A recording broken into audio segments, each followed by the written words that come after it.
My name is Yuri, and I'm going to talk today about gene drive spillovers.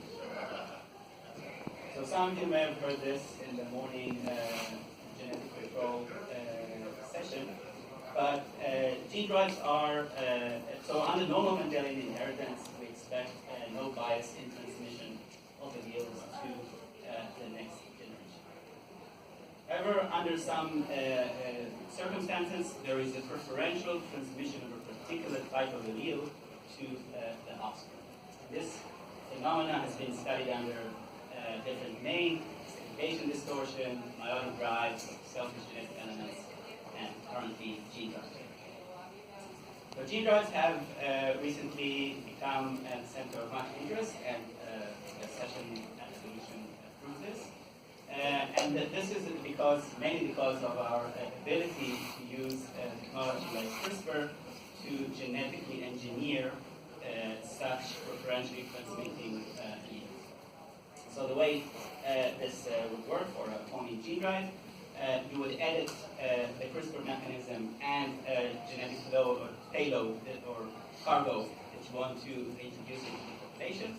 And then this will edit the other chromosome, and the DNA repair mechanism will then copy both the CRISPR mechanism and the cargo allele to the other chromosome, effectively converting every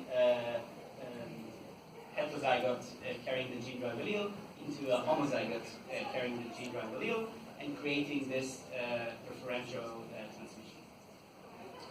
So with gene drives, even if the alleles are very highly deleterious, they can be spread to very high frequencies in population.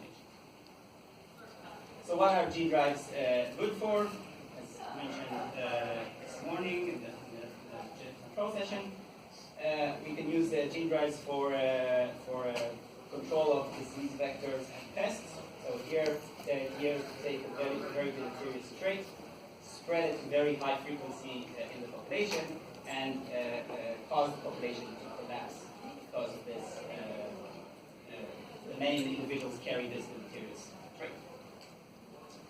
A similar suggestion has been made for eradication of invasive species.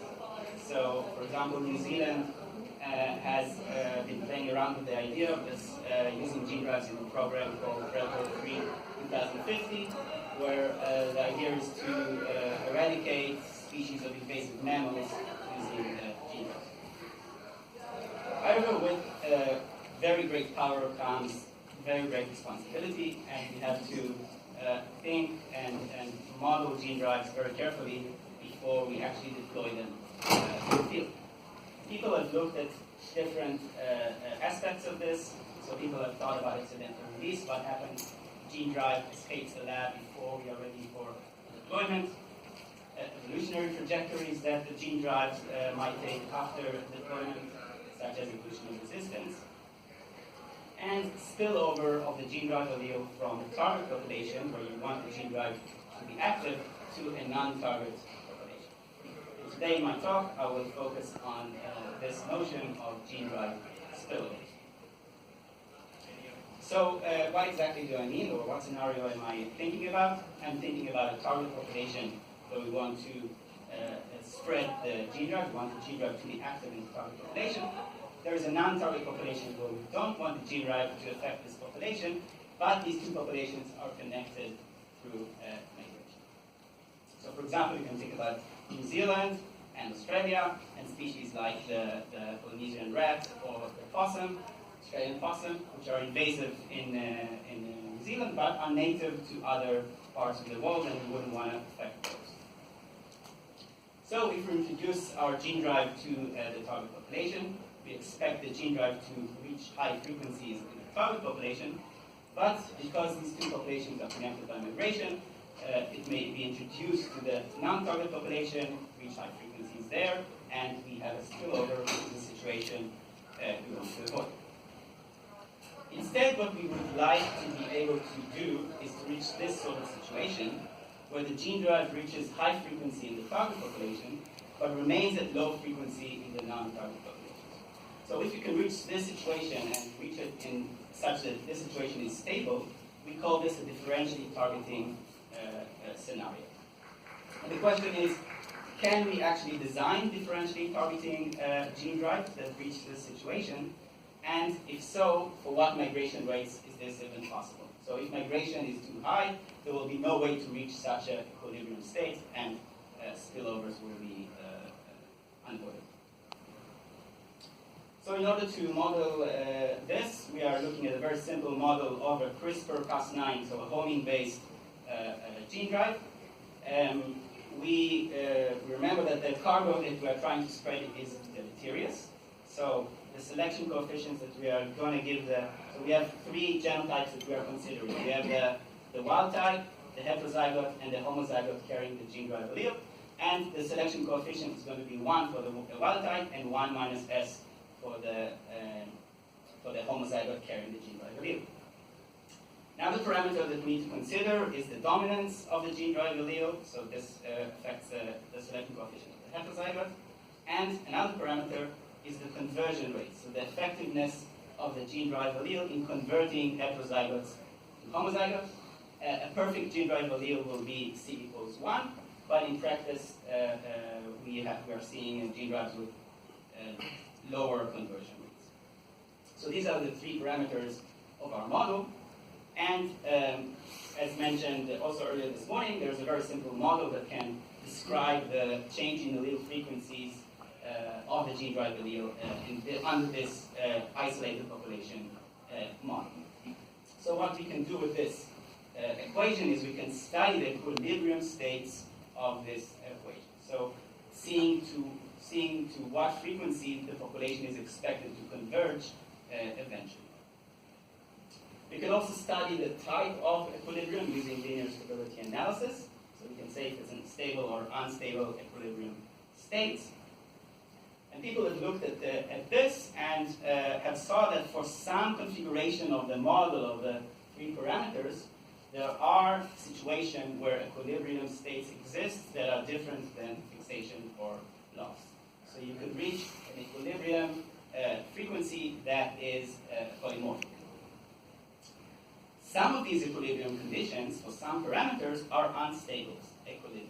And these are particularly interesting because with an unstable equilibrium, if you initiate the gene drive below the equilibrium frequency, is expected to converge to loss. But if you initiate the gene drive by introducing enough individuals above the equilibrium frequency, you expect the population to converge to fixation. So this is under an isolated population scenario, and we've sort of extended this model to incorporate migration. We're considering two cases, when selection occurs before migration and when migration occurs before selection. And I'm going to show today the results only for migration before selection, but they are qualitatively similar. So we can write down the equations for this scenario, and now we have two equations for the allele frequencies in the two populations. And we can study the equilibrium states of this system of equations. We can also use linear stability analysis to determine what type of equilibrium points we are seeing. So here is how this looks like. What we are seeing here is on the x-axis, you see the frequency in the target population, on the y, the frequency in the non-target population. And this is for a particular scenario with particular parameters and no migration. And for this particular scenario, there are 9 different equilibrium points of our system. So these equilibrium points are the circles that you see in this diagram. So let's see if we can make some sense of them. 2 of these equilibrium points are trivial. This is the global loss, the frequency of 0 in the two populations, and global fixation, the frequency of 1 in both populations. And we see that some of these points are stable and some of these are unstable. In this situation, there are 4 stable equilibrium points. So the colors here represents the basins of attraction. So if I initiate the gene drive in anywhere in the red zone, I expect it to converge to the stable condition of global fixation. If I initiate it in the blue zone, I expect it to reach global loss. But this is for basically 2 isolated populations. This is not very interesting. But I do want you to notice that one of these equilibrium points out of these 9 is particularly important, and this is the one where the allele frequency in the target population is high, but in the non-target population, it is low. Again, this is for no migration, but now I'm going to increase migration and introduce migration into the system, and I want you to follow the yellow point and see what happens with the differentially targeting equilibrium.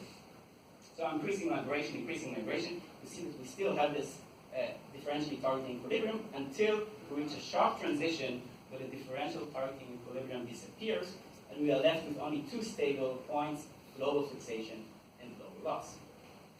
So we see that these differentially targeting equilibriums exist only for low migration rates and do not exist for high migration rates. So to study this, we define this parameter, which we call Mstar, which is the critical migration threshold between the existence and the non-existence of a differentially targeting equilibrium. We can also study this by counting the number of solutions we have to the system of equations. So if we have 9 solutions to the system of equation, with migration rate larger than 0, we know a differentially targeting equilibrium exists. So here are different migration thresholds for different configurations of the gene drive. So the x-axis is the conversion rate of the gene drive, the y-axis is the selection coefficient, and we see a recessive, additive, and dominant gene drive. So this is practically all the possible combination of gene drives that we can think of under this model. We see that for some of these configurations, these are the white regions, the gene drive frequencies in the two populations cannot be differentiated. So they will always be equal at equilibrium. However, for some configurations of the gene drive space, there are some configurations which allow us to attain differential targeting. However, in most of this region, the migration threshold is very, very low. This is the blue region that you see here. Only in this very narrow band across the parameter space do we see migration thresholds that are not very, very low. This means that differential targeting is possible, but you would have to engineer your gene drive to be exactly at this band in the parameter space, and this will probably be very, very difficult and perhaps unfeasible. So it's possible, but it also is very difficult. We also see that high conversion rates allow us to attain higher critical migration thresholds, so we can sustain differential targeting under higher migration rates. And we can also pinpoint this particular best differentially targeting gene drive. This means the gene drive that can withstand the highest amount of migration. It's this point here, which is a gene drive with full conversion and a selection coefficient of 0.719. But as I've said before, it has to be pretty close to 0.719 in order for this to be for the high critical migration to be withstand. If you diverge from this, it drops quickly. So to summarize, differential targeting is possible, at least in theory, but unless migration is very low and the gene drive design is very, very accurate, we are probably going to see spillovers. This means that we need more modeling and more discussion both in the scientific community, like this conference and the session that we had this morning, and also in the public arena before we consider such applications of differential targeting or gene drives in general. So, thank you very much.